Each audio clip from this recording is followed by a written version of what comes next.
aí, pessoal? Tudo bem com vocês? O caso Marco Aurélio, nós vamos falar sobre isso hoje. O chamado caso Marco Aurélio é o mais famoso, controverso e misterioso caso de desaparecimento de uma pessoa numa montanha brasileira. Ele é louco, o caso é muito cheio de loucuras e a gente vai trazer todas elas aqui para vocês decifrarem. Esse caso foi o pedido da Adriele Caroline, uma inscrita do canal. E com o pedido dela, eu e o Vinícius pulamos a fila de outras pesquisas que já estavam bem encaminhadas e nos dedicamos a esse caso cheio de polêmicas. Bora ver? Eu revi reportagens antigas da época do acontecimento, vi trabalhos dos colegas do YouTube, dentre eles o canal Curador Ferido, vi as entrevistas realizadas com os que estavam presentes no excelente trabalho do canal UFO, que eu recomendo muito, canal Assombrado, canal Alta Montanha, canal Ler Até o Amanhecer, canal Jaqueline Guerreiro, canal Casos que o Povão Conta, com relatos dos escoteiros presente à época, hoje em dia, ou seja, 35 anos depois. Todos esses créditos serão dados na descrição do vídeo e recomendo a pesquisa de quem quiser se aprofundar nesse caso ainda mais. Fora isso, eu li inúmeros artigos, documentos que a internet possibilita e fiz um apanhado das informações semelhantes em todos eles e eu vou deixar de fora alguns achismos. Já outros, que o povo chama de teorias do desaparecimento, eu trago para vocês. Por que essa introdução tão grande, Thelma? Porque realmente é um caso sério, misterioso, controverso. E eu tive o cuidado de não tumultuar ainda mais com informações que não foram checadas. Aviso que esse vídeo vai demorar um pouquinho, não vai ser tão curtinho como os outros, porque por mais que eu tenha evocado meus poderes de síntese, o caso é complexo demais para apenas 10 minutos de vídeos, tá bem?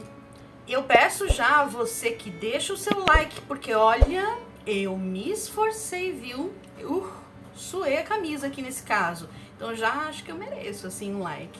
E fora isso, se você caiu aqui agora, chegou nesse momento, não é inscrito ainda, se inscreva aqui embaixo. Ative o sininho de notícias para ficar por dentro de tudo que a gente posta, porque a gente tem grandes planos para esse canal, Vinícius e eu. É isso, vamos ao caso. Eu vou apresentar esse caso em 4 etapas.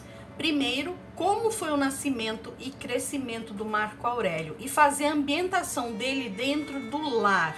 Vocês vão entender mais pra frente o porquê.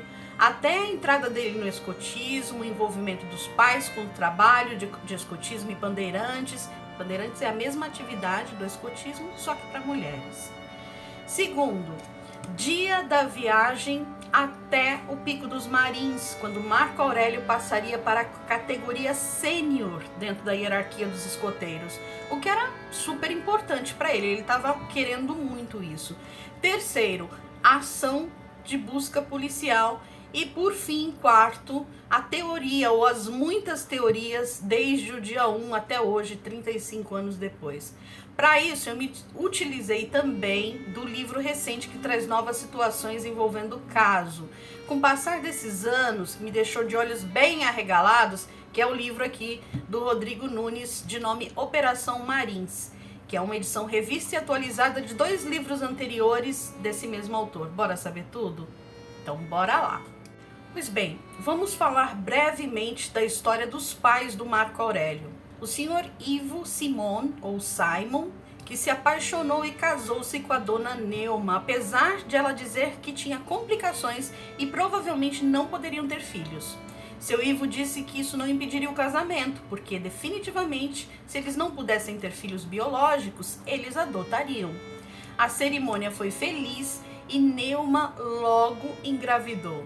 Em determinado momento da gravidez, ela disse que tinha certeza que seria uma menina. Então, Dona Neuma era ali uma pessoa sensitiva. A gente também vai ver isso mais pra frente. Logo comprou um enxoval todo rosa, mesmo o Ivo aconselhando a esperar o nascimento para ter certeza de que comprariam rosa mesmo, né? Resultado, nasceu uma menina de nome Adriana. Adriana nasceu de 8 meses. Depois de 2 anos, nasce Fábio, mas com graves problemas no intestino. Ele foi operado e quase não resistiu.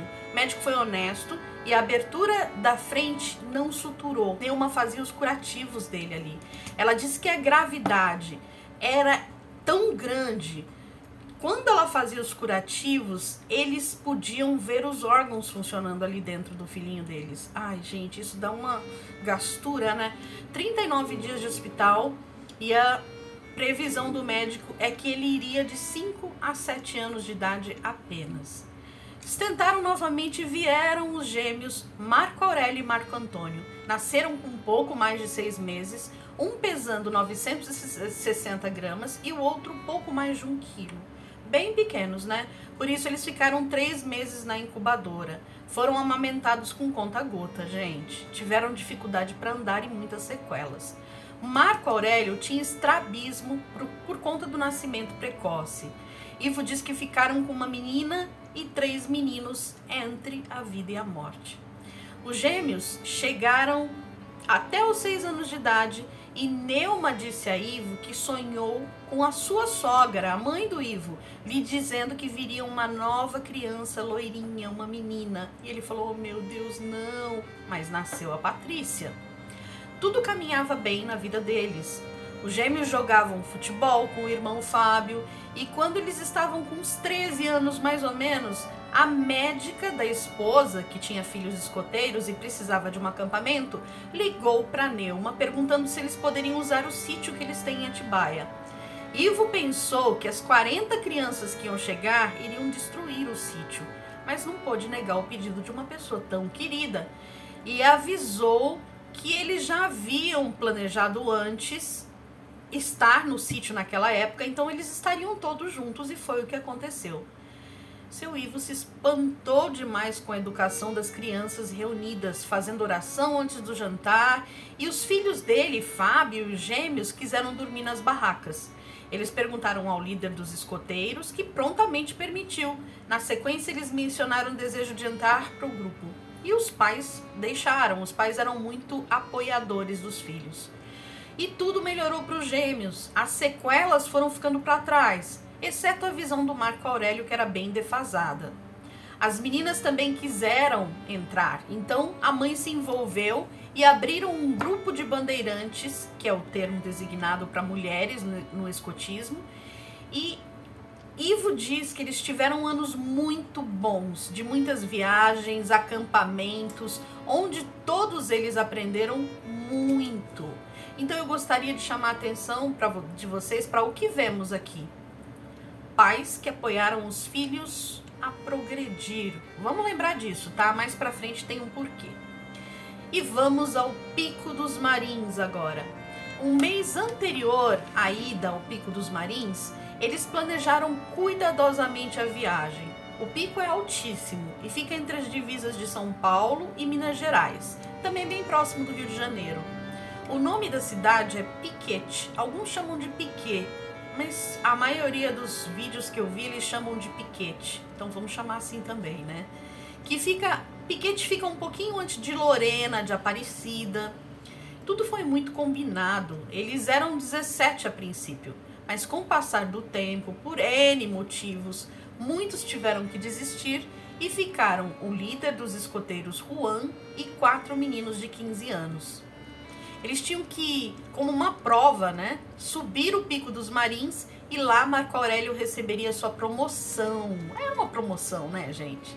Ivo, que era jornalista, por uma questão de trabalho não pôde ir. O grupo então viajou até Piquete e de lá foram levados de carro para a base do acampamento, do Pico dos Marins, o que equivalia a mais ou menos 28 quilômetros de distância de Piquete. Então, Piquete de um lado, 28 quilômetros e onde eles acamparam. Lá tinha um guia chamado Afonso Xavier, muito experiente. Ele subia o pico e descia cerca de 3 vezes por dia, ou seja, ele conhecia a região ali como a palma da mão dele. Com 2.420 metros de altura, o Pico dos Marins fica na Serra da Mantiqueira e crianças de 10 ou 12 anos com família acompanhadas de guia iam e voltavam no mesmo dia. Muitos deles dormiam lá em cima para ver as estrelas à noite porque é uma vista linda. Eles montaram um acampamento ali e por motivos que desconhecemos, Juan, o líder dos escoteiros, disse que não precisaria do acompanhamento de Afonso, porque já tinha estado naquele local anteriormente. Bem, não sabemos os motivos pelos quais ele dispensou, né? Ele disse que é porque realmente ele já havia estado ali antes, a trilha não era muito difícil, então ele não precisaria do Afonso.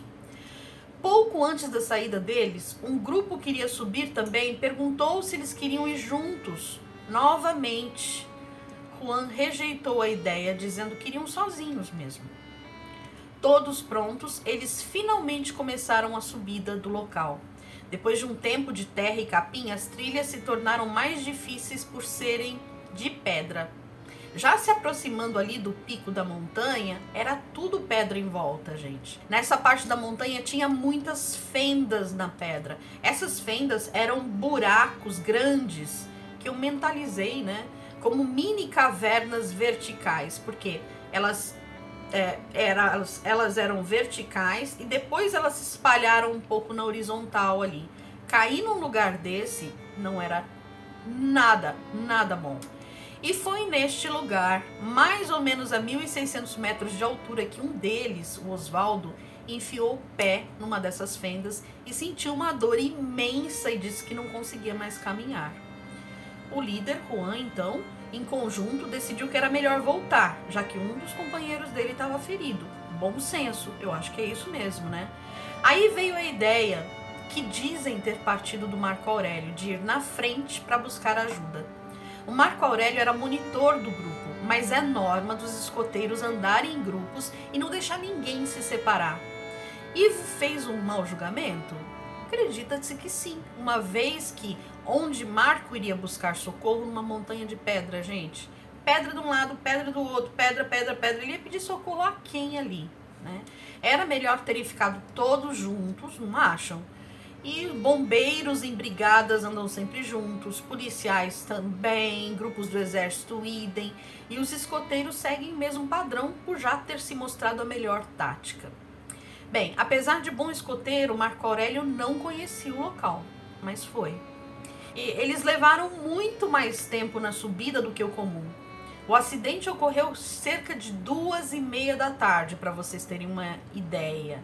E às 3h da tarde, né, meia hora depois, aquele grupo que ofereceu companhia e que subiu antes dele já estava de volta, gente. Eles já tinham ido, já tinham feito o que tinham que fazer. Às 3 eles estavam de volta e às 2h30 foi quando aconteceu o acidente. Então eles se perderam um pouco. Antes da saída de Marco Aurélio, o líder deu jornais para ele colocar por dentro das roupas, porque era uma região muito fria. E ele também levava com ele um apito para o grito de socorro e um giz para ir marcando o número 240. Que era o número do grupo de escoteiros dele. Então o que ele fazia? Ele ia caminhando, marcando numa pedra 240 e uma seta indicando para onde ele tinha ido. O grupo que ficou tentou improvisar uma maca, mas não tinha árvores ali, a vegetação era bem rasteira mesmo. Então devagarinho eles foram seguindo. Depois de mais ou menos 300 metros à frente do grupo, que andava bem devagar atrás dele, por causa de Osvaldo, Marco Aurélio passou entre duas pedras, que são essas da imagem aqui. Ele deixou o número e a seta que indicou que ele passou ali por entre as pedras. E, gente, depois disso ele nunca mais foi visto. Nesse local dessa imagem aí, para vocês terem a exata noção de como ocorreu, quando o grupo chegou até as pedras, teria que passar entre elas, mas como o Marco Aurélio fez, né? Mas eles passaram ao redor da pedra. Quando o grupo chegou até essa pedra, tinha lá o número 240, a seta afirmando que Marco Aurélio passou ali pelo meiozinho das pedras, que era por onde eles tinham que ter passado também. Mas o Juan achou que com o Osvaldo machucado, eles não conseguiriam, porque era bem estreitinho ali o caminho. E ele pensou que se ele contornasse a pedra com o pessoal, né, aqui pelo meio Marco Aurélio foi, se ele só contornasse a pedra, ele imaginou que à frente os caminhos iam se cruzar ali. Alguém tentou argumentar com o líder que era para eles virarem à esquerda, porque ali eles seguiriam o caminho do Marco Aurélio, mas o líder insistiu que era à direita, e assim foram pelo caminho errado, e eles se perderam muito.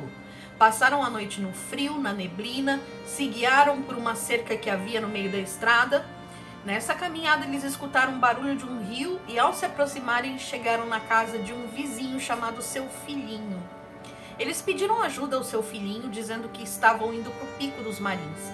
E seu filhinho falou que eles estavam no caminho oposto. Ele deu a indicação para eles e disse que eles estavam cerca de 6 quilômetros da base. Eles voltaram pelo caminho indicado pelo seu filhinho e chegaram na base por volta de 5h30, 6 horas da manhã.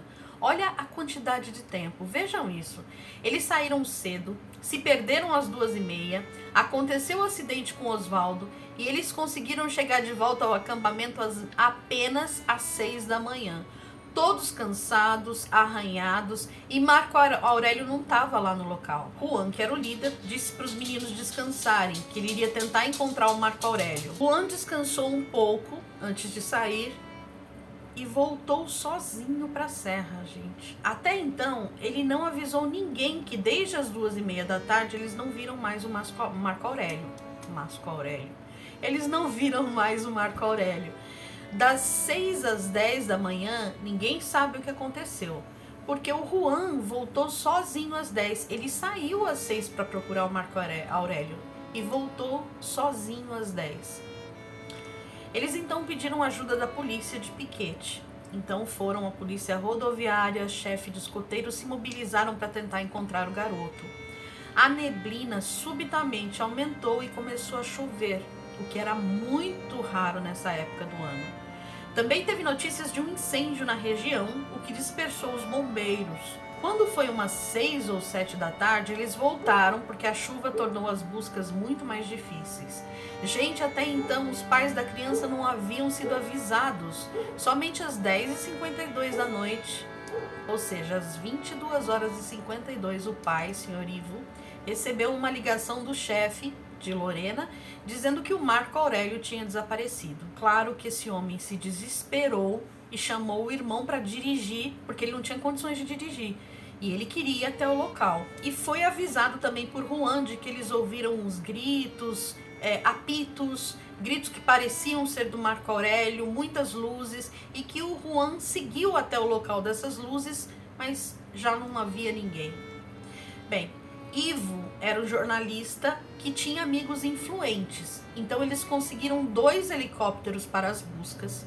Ele relata que nesse momento a polícia já havia se movimentado muito, porque esse é um caso que nunca acontece. Então eles já tinham policiais civis, militares, bombeiros, alpinistas, espeleólogos, que é o pessoal que entra nas cavernas, a gente pode chamar de caverneiros também, e muitos mateiros da região.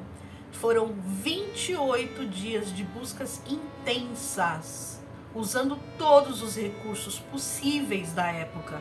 E não se achou nenhum fio de cabelo do Marco Aurélio, gente. Nada. E aí, tudo se tornou um pesadelo que nunca acaba.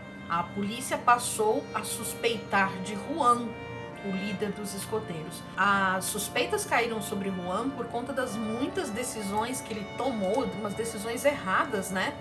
Durante esse dia, e também por ele ter deixado o Marco Aurélio se separar do grupo sem conhecer a região, porque ele já havia visto a região, mas o Marco Aurélio não. Bem, de acordo com o livro, o que aconteceu com o Juan como suspeito é realmente assim de arrepiar os pelos, gente. De acordo com o livro, Juan foi torturado pela polícia na época, que além de tê-lo como suspeito, precisava achar rápido, né, um culpado, porque a mídia estava mais do que envolvida, afinal, o pai do garoto desaparecido é um jornalista.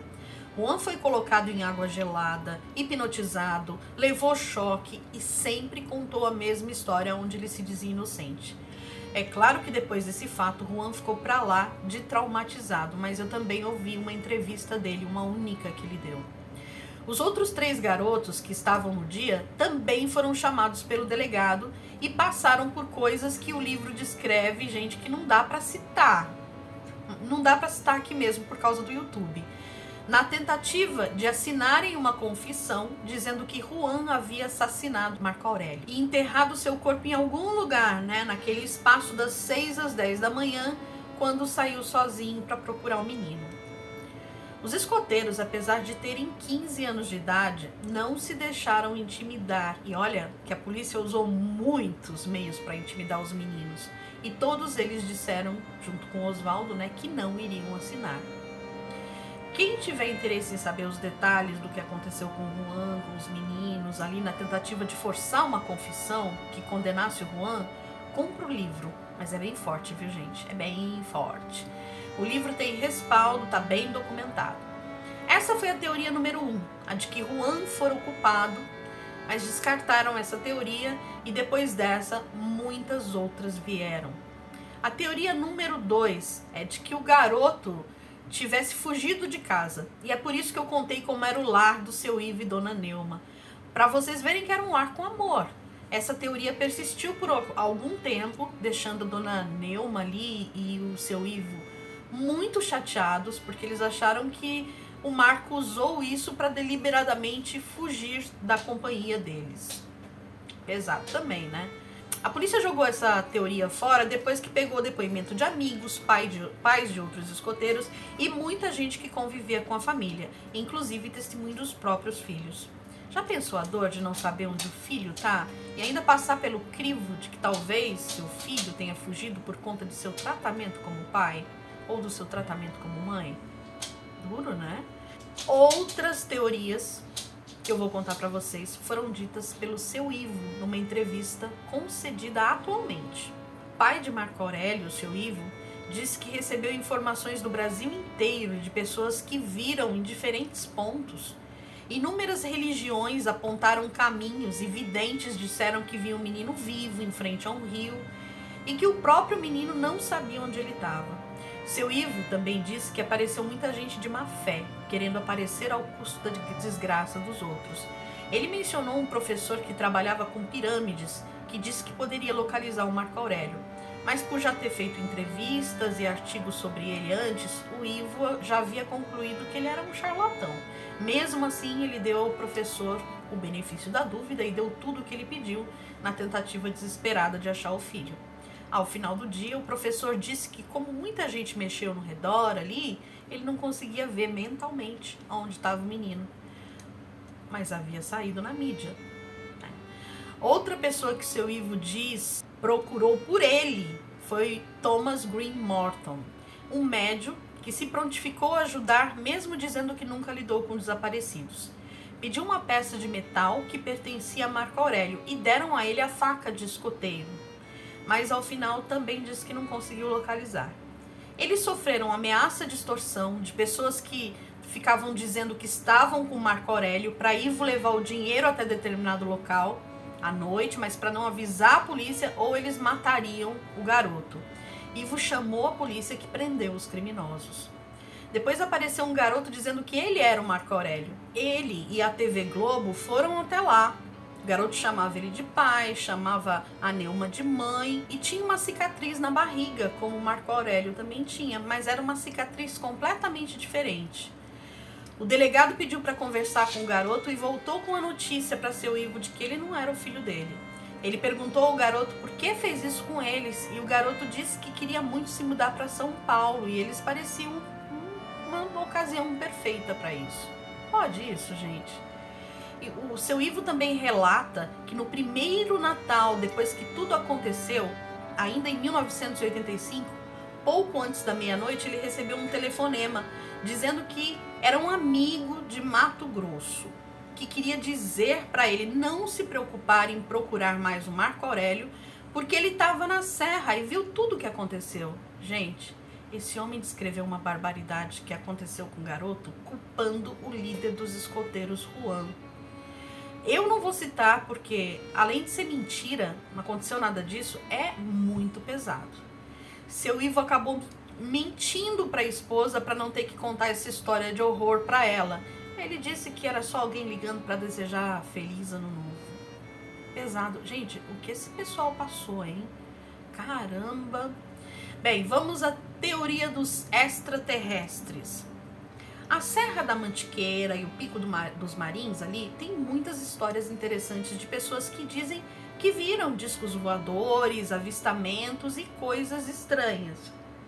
No domingo, quando os garotos se perderam e voltaram para acampamento, quando eu falei para vocês, chegou a noite, eles ouviram um grito e acharam que esse grito, ou mais gritos, era Marco Aurélio gritando. mas os gritos estavam bem longe do local onde eles estavam. Eles correram para fora, ainda estava chovendo muito e eles viram luzes azuis dentro da mata. As luzes acendiam, apagavam, mudavam de lugar.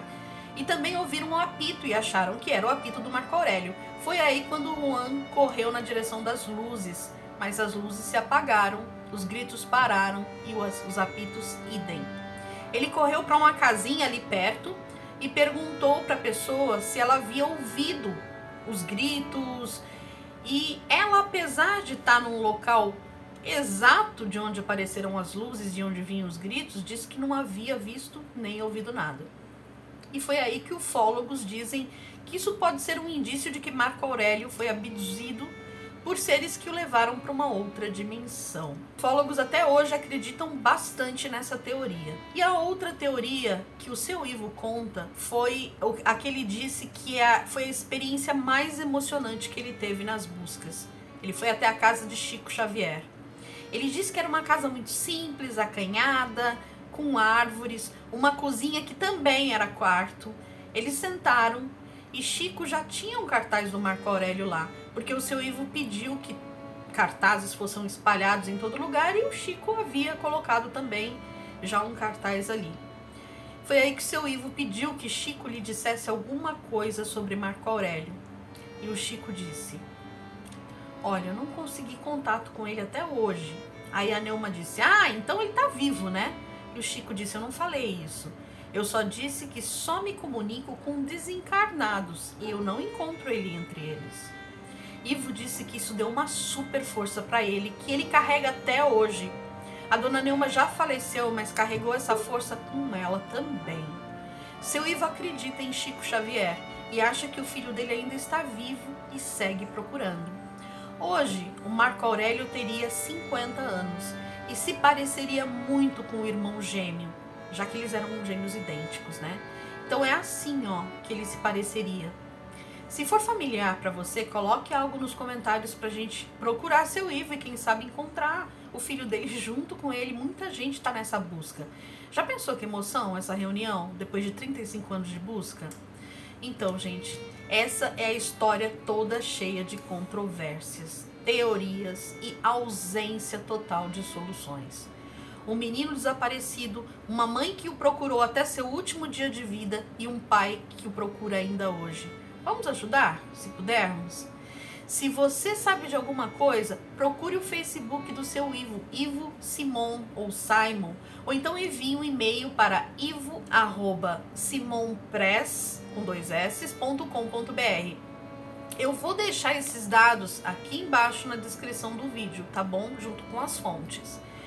Eu peço realmente desculpas pelo tamanho do vídeo, mas não tinha como ser menor.